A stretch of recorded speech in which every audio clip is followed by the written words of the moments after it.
Bom dia, tudo bem? A mensagem que Deus colocou para mim hoje, ela diz assim: a tristeza só passa quando nos arrependemos e pedimos perdão para Jesus Cristo.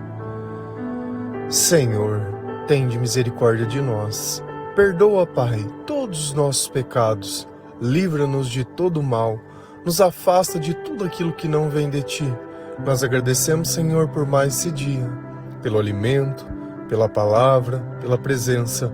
Aceita, Senhor, essa nossa oração, esse nosso louvor, pois nós Te amamos, bendizemos, adoramos. Somente Tu é o nosso Deus e em Ti confiamos.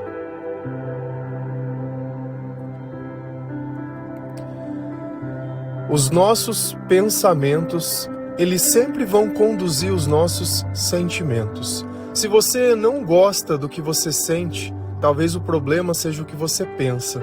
E tudo aquilo que nós pensamos, de alguma forma, é o que nós acreditamos. Se eu acredito em Deus, as promessas de Deus, elas estão nos meus pensamentos. Se eu não acredito em Deus, eu, de alguma forma, vou tentar encontrar a solução. E nós aprendemos observando. Então eu olho o que as pessoas têm, imagino que elas sentem o que eu gostaria de sentir, e assim eu começo a invejar as coisas que os outros têm. Mas será que quando eu conquisto essas coisas, o problema ele está resolvido? Será que essa tristeza ela passa da minha vida ou não? A vida ela é feita de momentos. Eu vivi por muito tempo acreditando nisso, que a vida era feita de momentos. Os momentos em que estava ruim e os momentos ruins ao qual eu me dopava para não saber que eles estavam ruins. Então no final era ruim do mesmo jeito. Isso não quer dizer que a culpa é de alguém. Quando nós não temos um relacionamento com Deus, a culpa é nossa. As outras pessoas são objetos aos quais nós usamos e descartamos de acordo com os nossos próprios interesses. Porque o amor, ele não descarta, o amor, ele perdoa. E tá tudo bem. Eu não posso cobrar uma vida ao qual eu não conhecia Jesus de pessoas que não conhecem a Jesus. Eu não posso colocar essa carga emocional como se eles fossem os responsáveis pela minha falta de relacionamento com Deus, pela falta de sabedoria que eu tinha. Então nós sempre falamos todos os dias. Há 1602 episódios falamos a mesma coisa.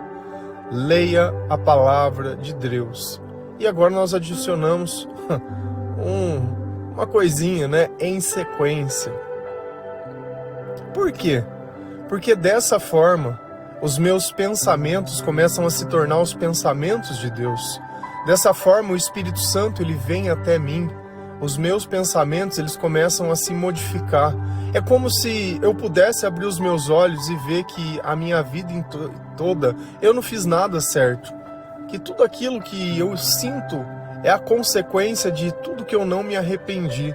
Que eu não parei para refletir, que eu simplesmente fui fazendo, fui acontecendo e fui observando as pessoas. Já que não fizeram, eu também não vou fazer. Já que todo mundo é assim, eu também vou ser. E assim nós vamos nos preparando para viver um mundo que ele é do maligno, mas nós não somos.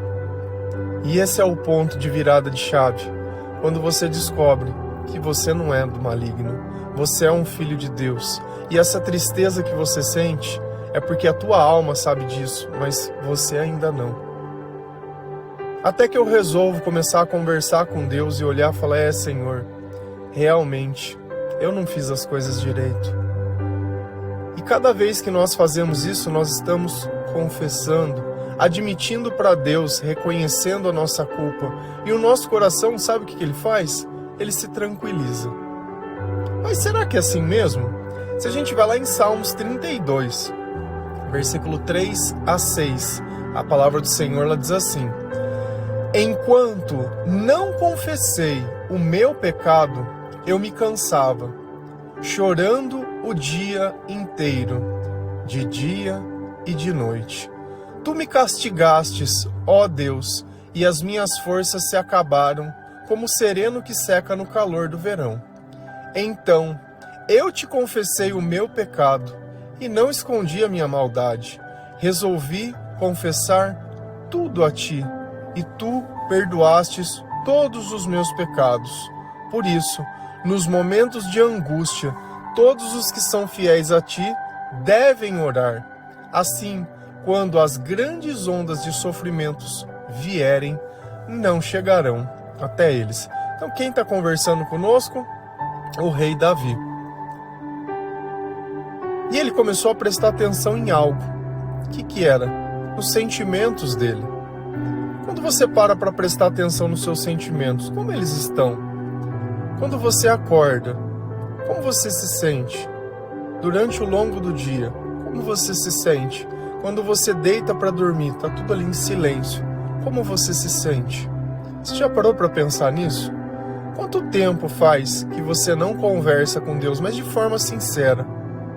Porque parece que às vezes nós usamos Jesus como um gênio da lâmpada, que nós o buscamos para que ele faça o que nós queremos, para que cure, para que abra as portas, para que traga prosperidade.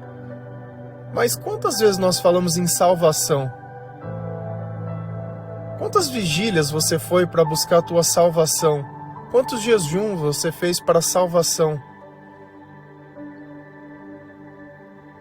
Percebe que enquanto nós buscamos vida nessa vida, só vai ter sofrimento. Porque os nossos motivos, eles são maus, as nossas razões. Eu não acredito que eu preciso de Deus para mim ter uma comunhão com Ele, mas para que Ele faça as minhas vontades e eu possa esfregar na cara dos outros. Olha como eu venci, olha como deu certo, olha como agora é assim ou não. E não é assim. Não é dessa forma que nós nos aproximamos de Deus. Porque é impossível eu sair da escuridão e entrar na luz e não perceber o tamanho da sujeira que estava em mim, o quanto os meus pensamentos eles estavam poluídos e o quanto não existia nada de bom, o quanto nós servimos o diabo, fazendo mal para as pessoas, com comentários desnecessários, fazendo as coisas realmente para prejudicar, com egoísmo. Nós não vamos levar nada desse mundo, nada. E eu não sei se você já caiu a tua ficha em relação a isso, mas ninguém aqui vai levar nada. Tudo aquilo que você tem economizado vai ficar para outra pessoa, que não fez nada. Ela não trabalhou, ela não ajudou, não fez nada. Muitas vezes só estava lá. E ela vai ficar. Ou alguém vai ficar. E quem pode garantir como vai ser o dia de amanhã? Quem sabe se amanhã nós estaremos aqui ou não? Ninguém. Então, enquanto nós podemos, nós devemos nos arrepender. Porque eu posso passar uma vida longe de Deus? Posso. Só tem um ponto. Eu vou passar uma vida sofrendo. E dentro do meu sofrimento eu vou tentar buscar alívio. Seja na bebida, seja na droga, seja nos remédios, chega no prazer, em algum lugar. Mas sempre vai ser um momento. Diferente da graça de Deus, que ela é um estado ao qual nós permanecemos. Não porque tem alguma coisa acontecendo, uma substância mudando os meus pensamentos, mas porque eu sinto a presença do próprio Deus e do Espírito Santo. E Davi, por ter vivido perto de Deus, ele sabia quando ele estava longe. Quando nós recebemos o Espírito Santo e acostumamos, porque nós lemos a palavra de Deus, ouvimos louvores, evangelizamos. Ontem nós falamos um pouco sobre a igreja também. A igreja ela é muito importante, desde que seja uma igreja a qual segue a palavra de Deus e não as suas próprias tradições, porque nem Jesus seguiu as tradições que não estavam na palavra de Deus. Agora, será que eu posso agradar a Deus não sendo como Jesus? Por que Deus colocou ele como nome acima de todo nome? Porque ele foi obediente a Deus. Deus não quer saber da nossa opinião, Ele quer saber da nossa obediência. Ele quer pedir algo para nós, ao qual nós vamos cumprir sem ficar questionando. Faz diferença viver na presença de Deus, e Davi sabia disso. Enquanto não confessei o meu pecado. Como que ele sabia que tinha um pecado nele? Porque aquilo ficava o preocupando, aquilo ficava na cabeça dele como um loop. O tempo todo ele ficava pensando e repensando. E o que impede a gente de pedir perdão? O orgulho. Eu achar que eu tenho razão, eu achar que o mal que eu fiz tinha motivo. Se nós estamos com o Espírito Santo, nós não fazemos mal. Essa é a verdade. Não passa nem na nossa cabeça. Se tiver que ficar com prejuízo, nós ficamos. Se for necessário se humilhar, nós nos humilhamos. E a humilhação aqui não é para alguém voltar, mas se humilhar porque as pessoas podem achar. Se Deus colocou no meu coração para fazer alguma coisa, eu vou fazer. Eu não vou ficar questionando, eu não vou ficar pensando, eu não vou ficar achando. Por quê? Porque o temor a Deus é justamente isso. É eu me importar com a opinião de Deus. Se eu não tenho temor a Deus, o que eu faço? Eu me importo com a opinião das pessoas. Mas isso não é algo que eu faço mal e não me importo. É diferente. Porque existe uma moralidade dentro de mim. Existe uma lei dentro de mim. E para mim ela é inegociável. Então entre pensar o que os outros vão pensar, o que os outros vão achar e o que Deus pediu para fazer, eu sempre vou fazer o que Deus pediu. As pessoas que têm Jesus no coração vão entender o que eu fiz. As que eu não tenho, sempre vão criticar. E isso é normal. Você não vai agradar todas as pessoas. Só vão entender o teu chamado quem vive o seu chamado. Quem não vive, não entende. E tá tudo bem. Por quê? Porque enquanto essas pessoas elas não confessam o pecado, o que acontece? Eu me cansava. Parece que algo fica pesando dentro de nós. Você não faz nada o dia inteiro, mas parece que você está cansado. Porque espiritualmente você está oprimido. Precisa começar a prestar atenção no que você sente. E o diabo ele usa uma armadilha que ela é muito interessante. O tempo inteiro nós não vivemos o presente. Nós vivemos ou o futuro, imaginando o que nós gostaríamos de ter, como as coisas deveriam ser, né? Entre aspas, sonhando e planejando. Ou nós vivemos o passado, tentando reviver coisas que nós vivemos, pensar em fazer coisas diferentes. Por quê? Porque você não gostou das consequências do que trouxe as suas escolhas. E assim nós vivemos, ou no futuro, ou no passado. E o presente, que é onde alguma coisa pode ser feita, ele vai sendo jogado fora. Você só percebe o tempo quando você olha no espelho e acha um cabelo branco, ou olha uma ruga em algum lugar. E aí é fácil admitir? Não, vamos lá dar uma seringadinha ali para que isso mude, para que as pessoas não percebam que o tempo está passando. Você pergunta a idade para uma mulher, nossa, é uma ofensa. Como que você quer saber a minha idade? Qual é o problema? Qual é o problema? Você não consegue aceitar a idade que você tem? Eu parecer mais novo é o quê? O que significa eu ser mais novo? Que eu sou mais sábio ou sou mais tolo? O que significa ser mais velho? Não significa nada. O significado da nossa vida não está pelo tempo que o nosso corpo passou aqui, mas por quanto tempo nós gastamos lendo a palavra de Deus e vivemos na presença do Senhor, porque é assim que nós adquirimos sabedoria. É assim que nós entendemos os nossos sentimentos. É através disso que o Senhor nos ensina a amar. Pouco importa o cabelo branco, pouco importa as rugas, pouco importa as manchas no rosto, pouco importa todo o resto.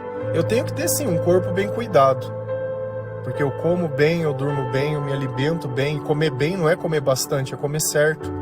É saber até onde eu posso ir, é saber dosar as coisas, não rejeitar os alimentos, mas saber até onde eu posso ir, é ter uma vida em equilíbrio. Senão você sempre vai ficar assim, desesperado ou desesperada, tentando consertar os dias que você estava pensando e não prestando atenção no presente. E ele estava cansado, chorando o dia inteiro. Você costuma chorar? Você pensa em alguma coisa que te faz chorar? Começa a reavaliar esse comportamento, ele não é normal. Normalmente as almas que ainda são crianças, né? As pessoas que ainda espiritualmente não desenvolveram essa característica. Criancinha, tudo ela chora. Se ela bate a cabeça, mesmo que não doeu, baseado na reação dos pais, ela chora. Se ela vai no supermercado e quer um pacote de bolacha e a mãe não compra, ela chora. Se ela tá com alguma dor, ela chora. E tudo ela chora. Chora por quê? Porque vem alguém pegar no colo. Às vezes chora, não por nada. Chora por chorar. Enquanto o pecado está dentro de nós, mesmo adultos, pode ter a idade que for, você vai chorar. Enquanto você não aceitar, você vai chorar. Enquanto você não confessar o seu pecado, você vai chorar. Aparentemente, eu ficando em silêncio, as coisas estão tudo bem. Não está tudo bem. Esse sentimento, ele passa, viu? Eu também chorava. Tem poesias que eu escrevi que lá falava que eu chorava. E eu estava chorando enquanto eu escrevia. E é normal, é insuportável viver longe de Deus, dói demais. De dia e de noite tu me castigastes, ó Deus, e as minhas forças se acabaram, como o sereno que seca no calor do verão. Quando ele entende aqui que Deus está castigando, na verdade Deus não está castigando, Deus só não está abençoando. É como se eu apagasse a luz, o que vira? A escuridão. Não é Deus que está fazendo o mal, é a ausência de Deus que não está fazendo o bem. E esse é o conceito que a gente sempre tem que entender, porque Deus ele é inacessível ao mal. Deus ele não vai vir fazer mal para ninguém. Ele não vai. E para ele entendia que as forças dele parecia que estavam se esvairindo. Que é como se eu jogasse água num dia quente, que aquilo estaria evaporando. Por mais que ele se esforçasse, por mais que ele tentasse, parece que nunca era o suficiente. Até que ele parou e começou a pensar e falou, bom, antes eu estava me sentindo assim, agora eu estou me sentindo assado. E o que aconteceu nesse meio termo? Acabou acontecendo isso. Eu tinha feito isso, até aqui eu estava bem, foi aqui, foi nesse momento. Então será que eu não fiz alguma coisa diferente do que eu deveria ter feito? Será que não foi ali que eu pequei? Será que não foi ali que começou o erro? Será que ali foi depois daquele ponto que eu virei a chave para um lado que era errado? E eu tenho que começar a olhar as minhas expectativas e a realidade. E aí ele parou e falou, bom, eu não quero mais viver assim. Então eu te confessei o meu pecado e não escondi a minha maldade. Por que a gente mente? Para esconder a maldade.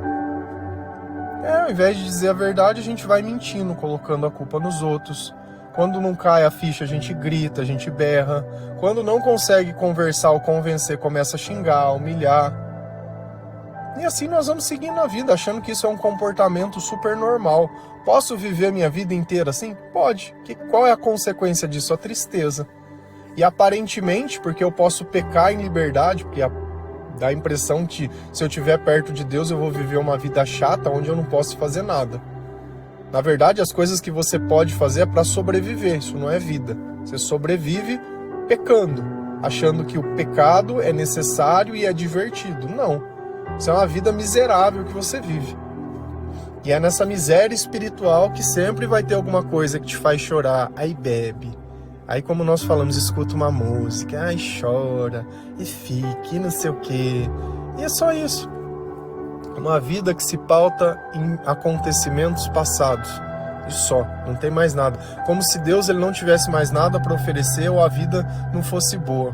Então ele resolveu confessar o quê? Toda a maldade. Resolvi confessar tudo a ti. E tu me perdoaste de todos os meus pecados.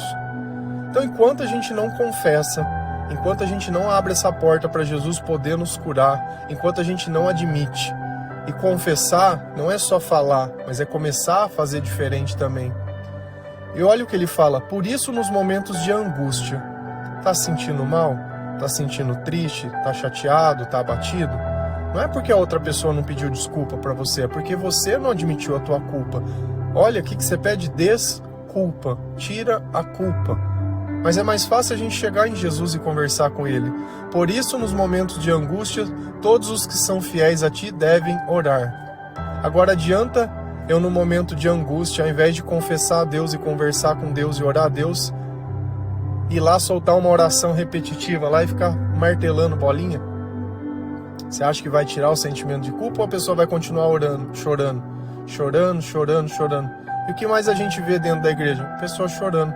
Pessoas já com um corpo com uma idade avançada, mas uma alma de criança ainda. Por quê? Não leu a palavra, não orou o que sentia dentro do coração, ficou fazendo os rituais e as maluquices, e é isso aí. Assim, quando as grandes ondas de sofrimento vierem, não chegarão até você. Então eu não posso controlar o que vai acontecer, mas eu sei que a oração e a presença de Jesus Cristo, ela blinda os meus pensamentos. Então, ainda que essas ondas de sofrimento, elas venham, elas não vão chegar até mim. Elas não vão tocar o meu pensamento e o meu pensamento vão modificar, porque eu sei em quem eu tenho crido, eu sei em quem eu tenho confiado. Então, isso torna o nosso caráter muito mais forte, que nós não vivemos baseado no que acontece, mas na graça e na esperança que nós temos em Jesus. Se a gente vai lá em 2 Coríntios 7, versículo 8 a 10. A palavra do Senhor ela diz assim: Não me arrependo de ter escrito aquela carta, embora vocês tenham ficado tristes por causa dela.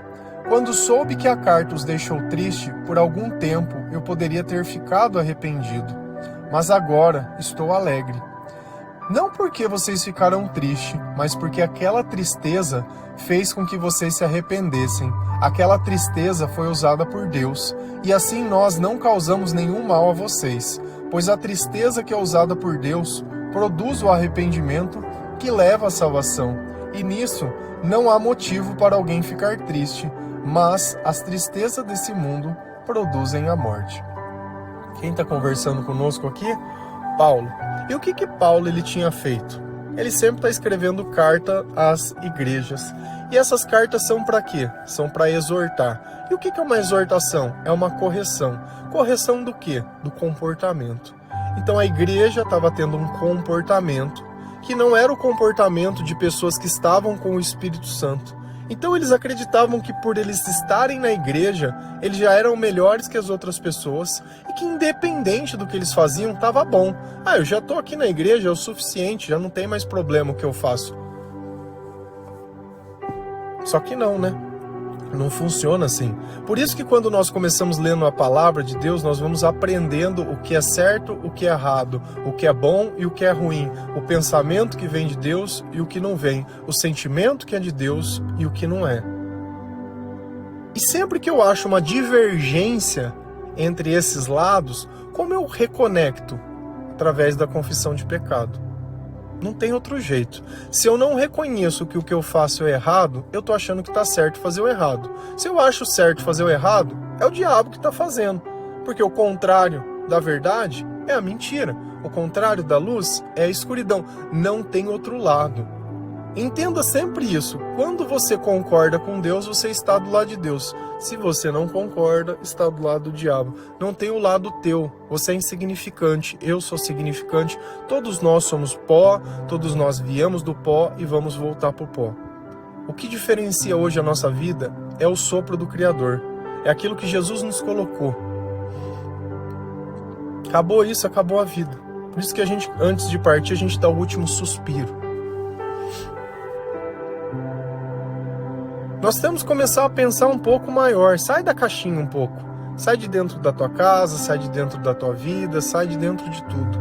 Começa a olhar as tuas escolhas, os teus motivos, o porquê, a razão. Se você tinha sabedoria, se não tinha, reavalia.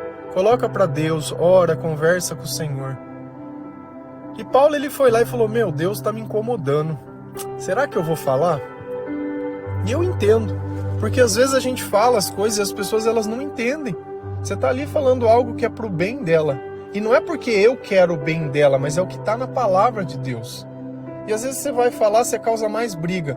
Não adianta a gente querer achar, Gabriel, acho que o fulano precisa de Deus. Por quê? Porque ele peca de forma diferente de mim.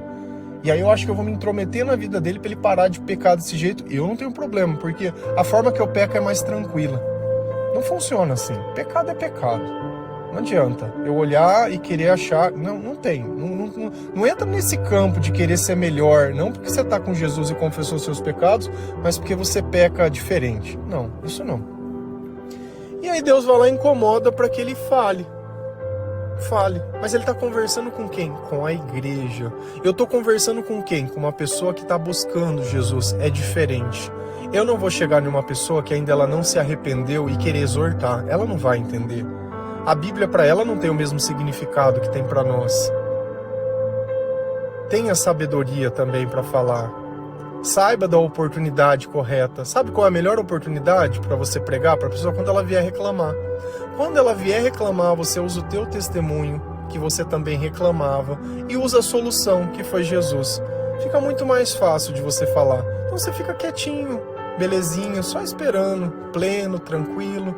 Você não vai abrir a boca para falar mal das pessoas, você não vai abrir a boca para reclamar, você não vai falar nada. Quando vier a reclamação, você fala de Jesus. E Paulo foi, através do Espírito Santo, chamado a escrever uma carta dura, corrigindo aquela igreja. Não me arrependo de ter escrito aquela carta, embora vocês tenham ficado tristes por causa dela. Paulo foi lá e disse tudo o que estava acontecendo. Olha, vocês acham que é certo fazer isso?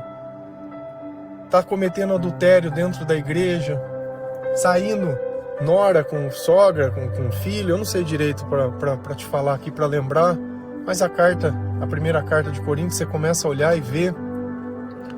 E ele começou a corrigir o comportamento daquelas pessoas. Então, no começo, quando eles olharam a carta, eles ficaram bravos, ficaram chateados. Poxa, mas por que ele está falando essas coisas pra gente? Será que ele não está vendo? Será que ele não sabe? Será que ele não entende? E é sempre assim. É sempre a mesma desculpa, é sempre a mesma falação. Ao invés de entender a mensagem que está nos corrigindo, eu vou lá e culpo o mensageiro da mensagem. Então eles ficaram tristes, ficaram chateados, ficaram desiludidos, mas ao mesmo tempo foi uma porta que se abriu para que eles pudessem pensar: mas será que isso é verdade? Será que realmente está acontecendo isso? Será que ele está falando algo que ele inventou para nos machucar? Ou ele está contando um fato que realmente aconteceu? Será que eu estou chateado porque as outras pessoas estão sabendo? Ou eu estou chateado porque eu fiz? Eu tenho que entender onde está o objeto. E o arrependimento está sempre por mim, não está pelos outros. Quando soube que a carta os deixou triste, por algum tempo eu poderia ter ficado arrependido. Então, contaram para ele: ó, você mandou a carta lá, o povo meio que ficou chateado com você, triste. E isso fica na nossa cabeça: poxa, será que eu fiz certo? Será que eu falei para a pessoa ali, ela ficou meio, sei lá, não ficou muito bem? Será que eu devia ter falado mesmo? Eu não sei. Eu sei que quando Deus pede, eu falo. E como eu sei que é Deus que pediu para mim falar? Porque eu não tenho nenhum tipo de interesse, eu não tenho nenhum tipo de benefício. Porque às vezes nós convencemos as pessoas, não porque nós nos importamos com elas, mas porque nós queremos alguma coisa. E aqui não, quando é Deus falando, não traz nada, só traz problema se a gente for parar para pensar. Um tempo que eu gasto que não traz nada, só problema. Só que quando nós olhamos que aquela pessoa, ela realmente recebe a exortação, ela recebe a palavra de Deus, ela para, ela pensa, fala: poxa, é verdade, né? Você falando assim, eu tô percebendo que realmente eu não era tão bom quando eu imaginava. Nossa, olha como eu fiz o meu pai, minha mãe sofrer. Olha como eu não fui justo. Eu não devia ter falado essas coisas, eu não devia ter feito isso. Beleza, esse é o Espírito Santo trabalhando em nós. Essa é a confissão de culpa.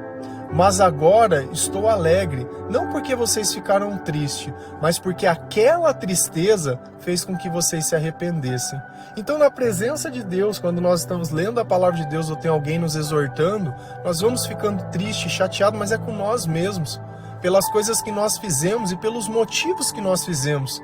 E quase sempre os motivos são tolos, são bobos, porque nós não temos sabedoria. Então nós sempre contamos uma mentira que as pessoas aceitam para esconder uma verdade que é absurda. Uma verdade que se eu contasse, você ia falar para a pessoa: meu, mas só por causa disso você fez tudo isso? Só por causa dessa palavra? O que a gente às vezes não entende é que nós temos gatilhos emocionais. E esses gatilhos, eles são incontroláveis. Eu preciso de Jesus, eu preciso da sabedoria de Deus, eu preciso do arrependimento para que isso saia da minha vida. Então, a princípio, pode ser motivo de tristeza, mas depois ele se torna de alegria. Por quê? Porque eu me arrependi, porque eu confessei o meu pecado, como no exemplo do salmo acima que Davi fez. Tá triste, tá chorando, tá angustiado, não tá se sentindo bem? Ora e confessa para Deus. Só que também existe um ponto ao qual Deus vai falar: beleza, vocês confessaram, vocês vão ter que reparar o que vocês fizeram. Tinha um tipo de sacrifício que era reparação, aonde eu oferecia um animal e restituía o mal que eu fazia às pessoas em 20%. Se a gente olha Zaqueu, quando ele desce da árvore, Jesus fala: olha, se eu fiz mal para alguém, eu vou restituir essas pessoas também. Então, existe isso. E às vezes a restituição é através do perdão, é através do pedido de desculpas. Aquela tristeza foi usada por Deus e assim nós não causamos mal nenhum a vocês. Então antes eles achavam que tinham feito mal, depois eles perceberam que tinham feito bem. Por quê? Porque a tristeza virou alegria. Pois a tristeza que é usada por Deus produz o arrependimento que leva à salvação. Então a tristeza que nós sentimos pelas coisas que nós fizemos, elas vão nos levar a um estado de graça muito maior. E aquele sentimento de tristeza, de depressão, sabe, aquela insegurança que nós sentimos, tudo aquilo vai passar. Por quê? Porque nós estamos vivendo ao lado de Jesus. E nisso não há motivo de ninguém ficar triste, porque nós estamos sendo corrigidos, porque nós estamos sendo aperfeiçoados, porque o nosso caráter está sendo provado. Diferente, mas a tristeza desse mundo produz a morte. Se eu permanecer vivendo na tristeza sem arrependimento, vai acontecer a mesma coisa que aconteceu com Judas. Ele foi lá, fez errado? Fez.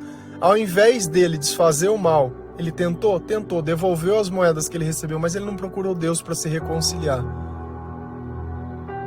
E é isso que a gente não pode, achar que desfazer o mal é só desfazer o que nós fizemos aqui e não se reconciliar com Deus. É mais importante a gente se reconciliar com Deus e depois nós fazermos as outras coisas, do que tentar desfazer as coisas que foram feitas sem Deus, achando que aquilo vai resolver. É isso que acontece quando nós tentamos perdoar sem Deus, nós não conseguimos. Aquilo continua nos incomodando, porque nós precisamos do poder de Deus para conseguir perdoar. Só que o perdão, ele existe porque nós confessamos. E é perdoando que se é perdoado. Aquele que muito ama, muito perdoa. Então lembra sempre que a tristeza só passa quando nós nos arrependemos e pedimos perdão para Jesus Cristo. Amém? Que Deus possa sempre nos perdoar, que nós possamos também parar de ser, malandrinho, de sempre ficar fazendo as mesmas coisas. Perceber que o pecado não vai trazer nada de bom para a nossa vida. E que um momento é só um momento. Nós estamos trocando a eternidade por um momento, a salvação pela escuridão. Nós estamos trocando o amor por uma paixão. Nós devemos sim buscar a palavra de Deus, buscar o Senhor, o Espírito Santo e deixar que Ele conduza a nossa vida e os nossos pensamentos, e os nossos sentimentos eles serão bons. As lágrimas elas vão passar. Tudo isso passa quando Jesus chega. Amém? Que Deus abençoe cada um de vocês. Feliz a nação cujo Deus é o Senhor. Um bom dia.